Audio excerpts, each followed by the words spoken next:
Pascal Escande, bonjour. Bonjour. Bienvenue pour cette newsletter numéro 2, donc à J-10 du festival. Alors je dis J-10, mais c'est pas vraiment J-10, étant donné que le 28 mars dernier, il y a eu le prélude à l'Opus 34, donc qui a vu la sortie du dernier CD du label Discover, Boris Andrianov et Dimitri Larionov, guitare-violoncelle. Nous avons également eu la semaine dernière une sensibilisation scolaire pour les Auversois. Et ce dimanche 1er juin, une messe animée par le Festival d'Auvers. Alors le Festival d'Auvers, on peut remarquer qu'il y a beaucoup de choses alentour, c'est pas uniquement l'Opus 34, et il y a également aussi beaucoup de découvertes de jeunes talents. Pouvez-vous nous en parler? Oui, le Festival d'Auvers-sur-Oise, c'est un travail évidemment à l'année. On attend avec impatience chaque opus, mais oui, il est vrai que si on revient un petit peu en arrière, le 28 mars, Dimitri Larionov et Boris Andrianov, c'est aussi un disque qui est sorti et que l'on peut trouver au festival et qui sortira officiellement avec une campagne de communication dès la rentrée de septembre, mais que l'on peut trouver déjà aussi dans les bacs Fnac, Grand Cercle et autres disquaires en France. Et sur Internet. Sur Internet, bien sûr, sur Internet, on peut télécharger déjà ce disque magnifique guitare-violoncelle, avec des compositeurs aussi à découvrir. Alors, le festival, c'est aussi bien sûr des sensibilisations, comme celle qui s'est passée à Auvers-sur-Oise avec le quatuor Jean-Yves Fourmeau, mais des sensibilisations aussi dans le milieu lycéen et étudiant, et aussi dans d'autres, je dirais, publics, toucher d'autres publics comme celui de la maison d'arrêt du Val d'Oise.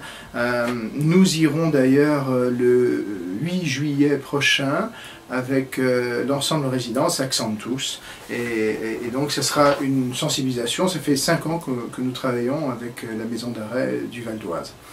Voilà, alors pour parler plus proche dans les dates, la messe paroissiale d'ouverture du festival, c'est le dimanche 1er juin à 10h30, avec la maîtrise des petits chanteurs franciliens, et que l'on appelle aussi la maîtrise du collège Saint-Stanislas de Paris.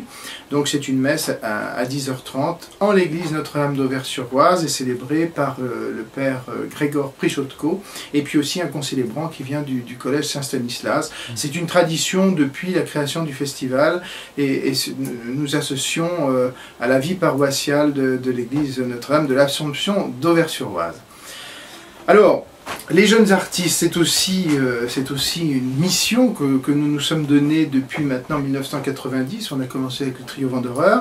Et là, je voudrais simplement parler quand même de trois concerts. Je reviendrai évidemment sur ces trois grands moments de l'Opus 34, puisqu'à chaque fois quand je dis grands moments, parce que c'est la découverte de jeunes artistes, et puis leur promotion, et j'espère aussi une carrière qui va derrière.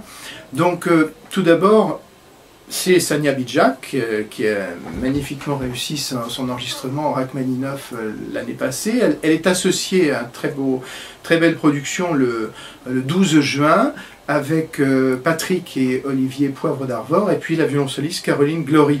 Alors c'est autour des lettres de Théo à Vincent van Gogh, et c'est la thématique de la ville d'Auvers-sur-Oise cette année. Culturelle. Voilà, c'est de thématique culturelle, de la direction culturelle de la ville d'Auvers-sur-Oise, on s'y est associé.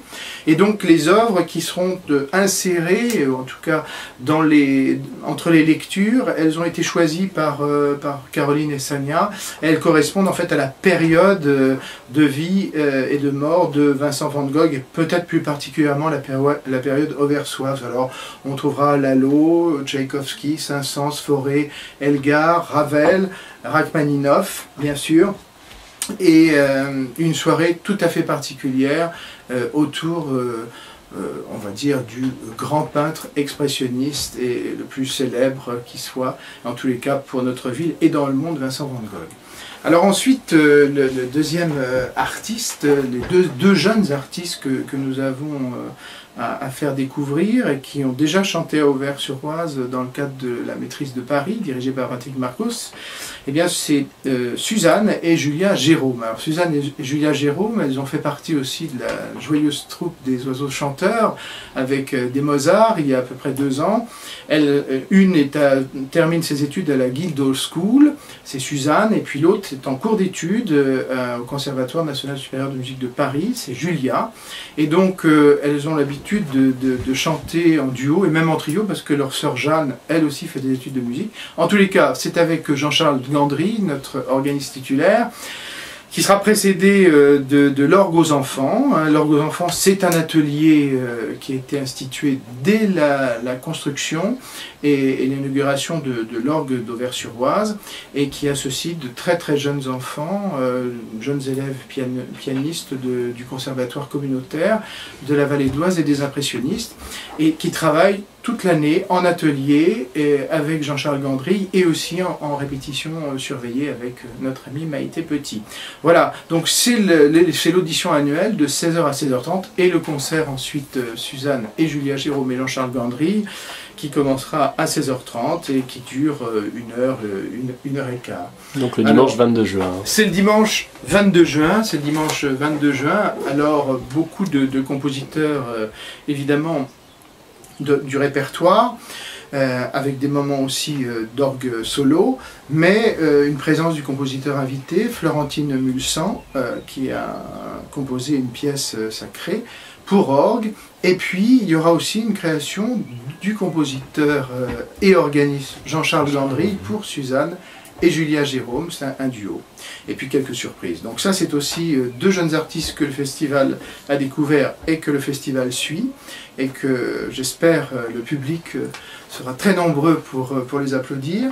Et puis pour terminer cette troisième focus sur les jeunes talents du festival, Astrid Cyranossian et André Dragan, donc violoncelle et piano, c'est le dimanche 29 juin. Et dimanche 29 juin, avec un programme qui ira de Beethoven à Poulenc, en passant aussi par les chants arméniens, parce que Astrid est aussi arménienne, et elle souhaite faire connaître certaines très belles musiques de son pays, ou des transcriptions, notamment de Komitas. Donc c'est aussi un moment, et ce concert fera l'objet aussi d'un enregistrement live. Le festival a décidé d'aider aussi Astrid Cyranossian, qui a remporté déjà plusieurs prix, notamment le prix Penderecki, et donc nous sommes très heureux de l'accueillir pour ce dernier grand week-end du festival d'Auvers-sur-Oise. Voilà. D'accord, merci. Donc la semaine prochaine à J-2 du festival, nous parlerons du week-end d'ouverture. Eh ben, ce sera le week-end d'ouverture avec 3 concerts magnifiques. Ça, j'en parlerai très brièvement. Puis j'essaierai de retrouver le public pour chaque week-end. Ça donne une petite note, et puis en tous les cas un lien avec tous les festivaliers fidèles, et puis nouveaux aussi, qui découvrent le festival d'Auvers-sur-Oise. Parfait, merci beaucoup Pascal Escande. On vous retrouve donc la semaine prochaine à J-2 du festival. Merci beaucoup et à bientôt.